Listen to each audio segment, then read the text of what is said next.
हे दोस्तों, गौर गोपाल दास जी उन कुछ लोगों में से है जिनका कंटेंट मुझे देखने काफ़ी अच्छा लगता है। उनकी बातें बहुत ही सिंपल लेकिन बहुत पावरफुल होती है। उनका कंटेंट भी ज़बरदस्त है जो मुझे और काफ़ी सारे लोगों को बहुत पसंद आता है। इसीलिए आप बोल सकते हो, जब भी है ना गौर गोपाल जी अपनी स्पीचेस देते हैं तो उसके बाद कई सारे लोग उन्हें घर पे लंच या डिनर के लिए इनवाइट करते हैं। पर गौर गोपाल जी मोस्टली सारे इनविटेशन को रिजेक्ट कर देते हैं ड्यू टू वेरियस रीजंस। लेकिन एक बार क्या हुआ कि वो मुंबई में अपना सेमिनार ले रहे थे, तो सेमिनार खत्म होने के बाद मिस्टर एंड मिसेस अय्यर जी, जिन्होंने ऑलरेडी कई बार उनको इनविटेशन दे चुका था, उन्होंने उनसे वापस रिक्वेस्ट करी, जिसके बाद गौर गोपाल जी ने फाइनली उनके इनविटेशन को एक्सेप्ट कर लिया। वो लोग लंच पे गए, जहां मिस्टर अय्यर, हैरी और उनकी वाइफ ललिता, उन्होंने बहुत अच्छे तरीके से उनकी मेहमान नवाजी की, जो गौर गोपाल जी को काफ़ी अच्छा लगा। उन्होंने मिल के काफ़ी सारी बातें करी और फिर उन्होंने कहा कि प्लीज़ आप मेरी कैब बुक करवा दीजिए, दोपहर में मेरी बहुत इंपॉर्टेंट मीटिंग है, वो अटेंड करना है। जिसके रिस्पॉन्स में हैरी ने कहा कि कैब की क्या ज़रूरत है, मैं खुद आपको ड्रॉप कर देता हूँ। इसके बाद मिस्टर अय्यर ने अपनी लेक्सस गाड़ी निकाली और उसे मुंबई के रास्तों पर चलाना स्टार्ट किया। कुछ किलोमीटर्स आगे जाते ही वो ट्रैफिक जैम में फंस गए, जिसकी वजह से उन्हें बहुत गुस्सा आने लग गया। और इसके बाद कुछ अजीब हुआ। सडनली क्या हुआ कि मिस्टर अय्यर जो थे ना, उन्होंने अपना सर स्टीयरिंग पे पटका और वो रोने लग गए। ना ये देख के गौर गोपाल जी थोड़े कंफ्यूज हुए और उन्होंने उनसे पूछा कि why are you crying, what is troubling you Harry. तब हैरी ने गौर गोपाल जी से कहा कि प्रभु जी, क्या कोई भी सोच सकता है कि मैं एक लेक्सस गाड़ी चलाने वाला आदमी, एक सी फेसिंग घर में रहने वाला आदमी, जिसके पास पैसे की कमी नहीं है, वो अपनी ज़िंदगी में ज़रा भी खुश नहीं है। ना इसी बात को समझने के लिए गौर गोपाल जी ने उनसे कहा कि आपकी प्रॉब्लम एग्जैक्टली क्या है, मुझे बताओ, शायद मैं आपकी हेल्प कर सकूं। तुम खुश क्यों नहीं हो ज़िंदगी से। तब हैरी ने कहा कि प्रभु जी, मैं वैसे अपनी ज़िंदगी में इंजीनियरिंग करना नहीं चाहता था, बट मम्मी पापा के प्रेशर में आके मैंने IIT एग्जाम्स क्लियर किए, फिर मुंबई IIT में एडमिशन लिया और अपनी इंजीनियरिंग को कंप्लीट करी। जिसके बाद MBA करने के लिए मैं हार्वर्ड चला गया। वहाँ मैं अपनी पत्नी ललिता से मिला, जो वहाँ पे डॉक्टर बनने की पढ़ाई कर रही थी। हम दोनों ही इंडियंस थे, जिसकी वजह से हम दोनों के बीच एक कनेक्शन बैठ गया और जो कनेक्शन फिर एक टाइम बाद प्यार में बदल गया। कुछ टाइम बाद ही हमने शादी भी कर ली और फिर उसके कुछ टाइम बाद हम मुंबई आके शिफ्ट हो गए। दोनों यहाँ पे सेटल हो गए। मैंने यहाँ पे अपनी जॉब करना स्टार्ट कर दी, जहाँ पे मुझे एक के बाद एक प्रमोशंस भी मिलते गए। मेरे करियर का ग्राफ ऊपर ही ऊपर जा रहा था, बट स्टिल मुझे खुशी नहीं मिल रही थी। काम का प्रेशर हमेशा रहता था, जिसकी वजह से मैं अपनी वाइफ को बिल्कुल भी टाइम नहीं दे पा रहा था। और यही रीज़न भी था कि उनका और उनकी वाइफ के बीच में रिलेशनशिप काफ़ी ख़राब होने लग गया था। वो काफ़ी झगड़ा करते थे। वहीं दूसरी तरफ ऑफिस में भी उनका काम करने का मन नहीं कर रहा था, यहाँ तक कि उन्हें कई बार सुसाइड करने का भी दिल करा।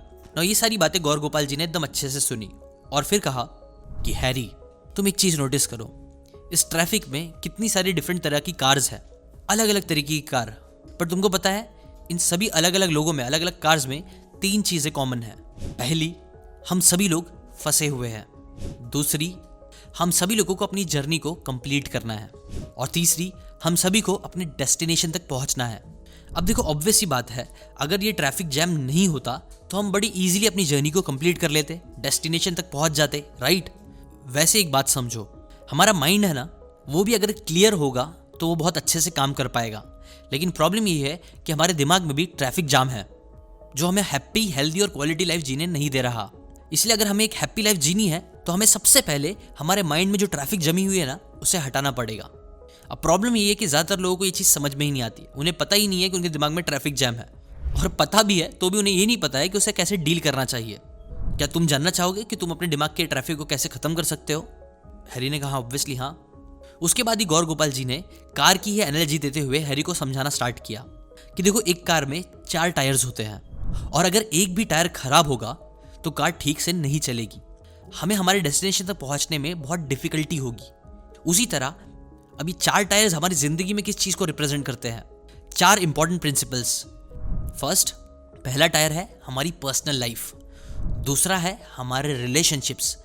तीसरा है हमारी वर्क लाइफ और चौथा है हमारा सोशल कंट्रीब्यूशन। तो चलो इन चारों चीज़ों को एक एक करके समझते हैं कि हमें इसे कैसे अच्छे से करना चाहिए। पहली चीज़, it is not often easy to feel grateful, however it is essential to have a happy personal life.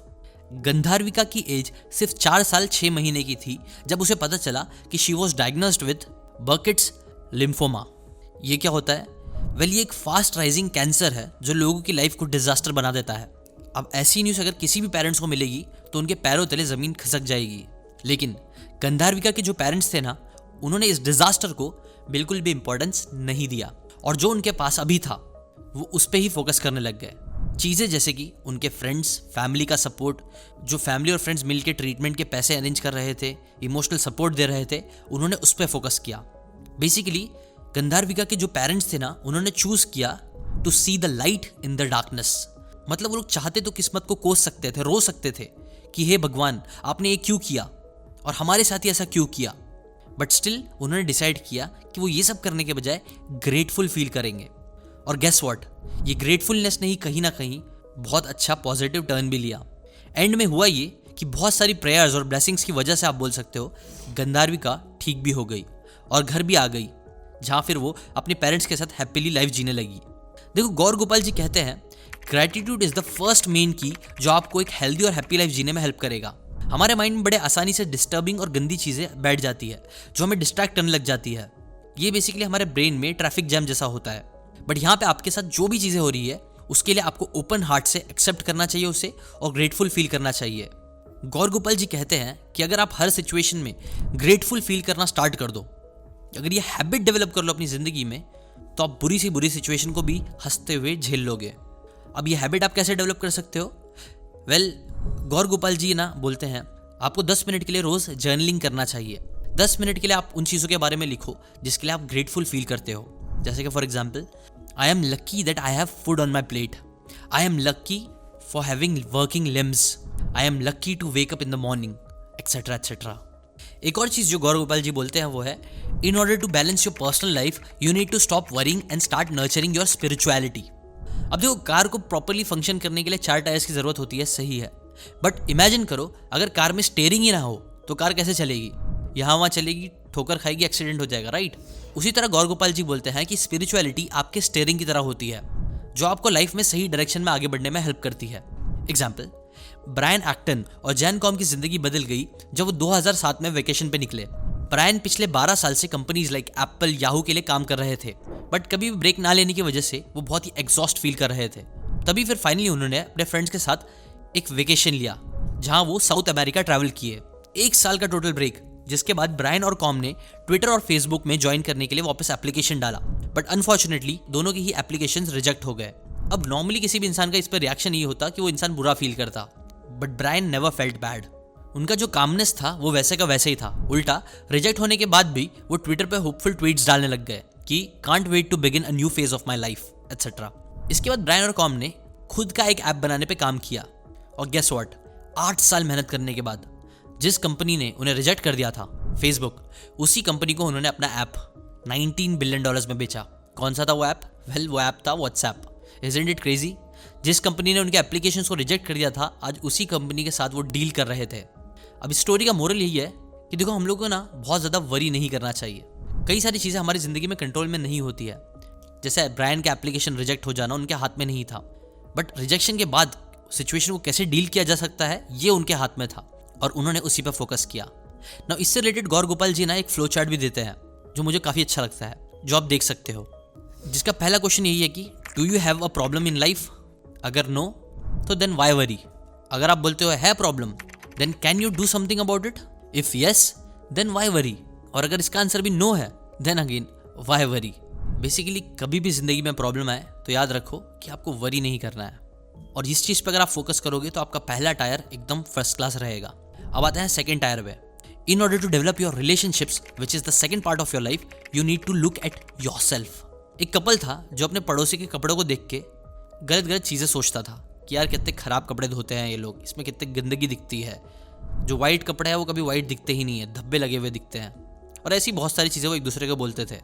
But एक दिन क्या हुआ, उस कपल में से जो एक हस्बैंड था उसने घर पे साफ सफाई की। बालकनी में उनका जो विंडो था उन्होंने उसे भी साफ किया, और जैसे उसने साफ किया उसके अगले दिन जब वाइफ ने विंडो से अगेन नेबर्स के कपड़ों को देखा, तब उन्हें पता चला कि यार जो कपड़े थे ना वो पहले से ही साफ थे, वो ढंग से धुले ही जा रहे थे, वो तो उनकी कांच में प्रॉब्लम थी जिसके वजह से कपड़े गंदे दिख रहे थे। देखो दोस्तों, ये वर्ल्ड है ना आपको वैसे ही दिखाई देगा जैसा आप अपने अंदर से उसे देखने की कोशिश करोगे। इसलिए कई बार आपको अपने रिलेशनशिप में भी दूसरों को फिक्स करने से पहले अपने खुद के विंडो से देखना चाहिए अपने आप को। देखो, गौर गोपाल जी बोलते हैं कि 5 तरह की पर्सनैलिटीज़ होती है, और ये 5 पर्सनैलिटीज़ दुनिया को अपने अलग अलग विंडो से देखते हैं। पहला टाइप है people who see no good in others, इन्हें हमेशा दूसरों में बुराइयां दिखती है। Second, people who see some good and some bad, ये लोग कुछ अच्छाइयां देखते हैं, कुछ बुराइयां देखते हैं। थर्ड होते हैं people who are you interested in good और बैड। फोर्थ टाइप के people who see bad but focus on the good. और फिफ्थ होते हैं people who only see good and hold on to that. अब आप बताओ इन पांचों में से आप कौन से टाइप के हो, कमेंट करके जरूर बताना।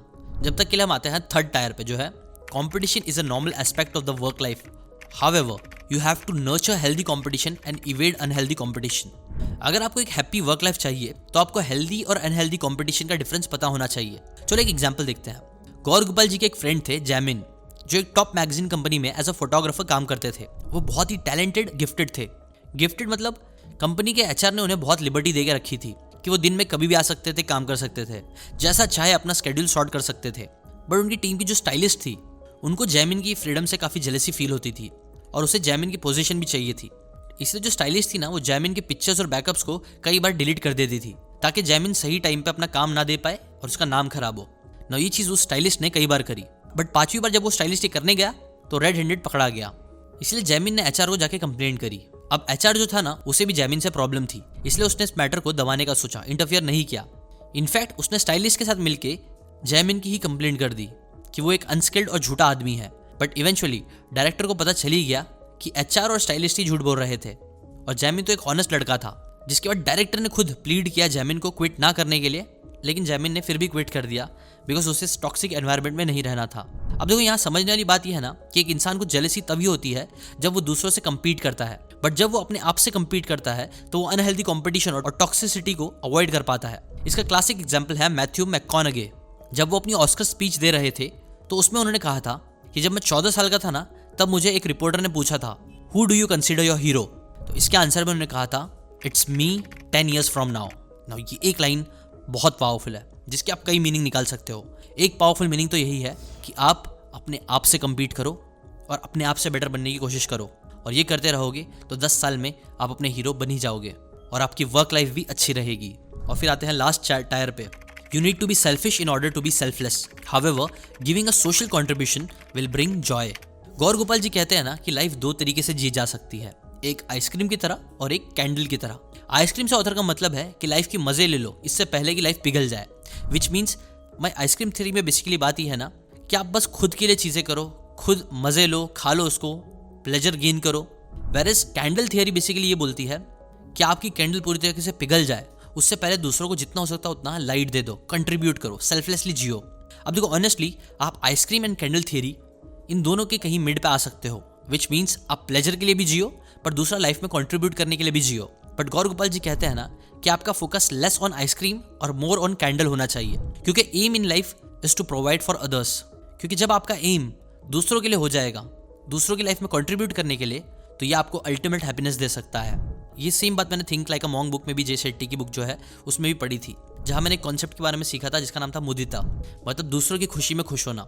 जब हम लोग दूसरों की खुशी में खुश होना स्टार्ट कर देंगे ना, तो आपके पास इन्फिनिट हैप्पीनेस आ जाएगी। प्रॉब्लम यही है कि आजकल लोग दूसरों की खुशी से जलते हैं और इसके वजह से उनकी ज़िंदगी के जो गम होते हैं और प्रॉब्लम्स होती है वो भी इन्फिनिट होती है। बस ये थी कुछ अमेजिंग बातें गौर गोपाल दास जी की amazing book life's amazing secrets से। इस बुक की लिंक मैंने डिस्क्रिप्शन में दी है, जहाँ से जाके आप ये बुक खरीद सकते हो, इसके बारे में पढ़ सकते हो। गौर गोपाल जी पर्सनली मुझे बहुत पसंद है, तो उनकी बुक भी ज़रूर खरीदो जाके, लिंक इन द डिस्क्रिप्शन है। प्लस जैसे कि आप जानती हो, सीकेन world's number 1 book summary channel है, जहाँ मैं लोगों के अंदर बुक्स पढ़ने का शौक पैदा कर रहा हूँ पिछले 6-7 सालों से। तो आप इस मिशन में मेरा सपोर्ट करिए, जितना हो सकता है इस अच्छे वीडियोस को दूसरों के साथ शेयर करें, बिकॉज देखो मैक्सिमम लोग नेगेटिविटी ही शेयर करते हैं, बट मैं चाहता हूँ कि आप पॉजिटिविटी शेयर करो, पॉजिटिव हैबिट शेयर करो, जिसके अंदर रीडिंग एक बहुत पावरफुल हैबिट आती है, जिसने पर्सनली मेरी जिंदगी बदली है, जो पर्सनली आपकी भी जिंदगी बदल सकता है। तो इस वीडियो को शेयर करो, सब्सक्राइब नहीं किया तो सब्सक्राइब करके इस बड़े मूवमेंट का पार्ट बनो, जिससे हम अपना खुद का फ्यूचर ब्राइट बना पाएंगे, अपने फैमिली मेंबर्स का भी, सोसाइटी का भी और अपने देश का भी। इसलिए चैनल को सब्सक्राइब करके बेल आइकन जरूर दबाना, इस ह्यूज मूवमेंट का पार्ट बनने के लिए, एक बुक रीडिंग कम्युनिटी का पार्ट बनने के लिए। अगर आपको ये बातें काम की लगी होगी तो लाइक और कमेंट करके अपना जरा पॉजिटिव सपोर्ट भी दिखा देना, जिससे मुझे और मोटिवेशन आएगा, मैं और अच्छे से मेहनत करके वीडियोस बनाऊंगा। अभी के लिए इतना ही, मिलते हैं नेक्स्ट समरी में। Till then bye bye.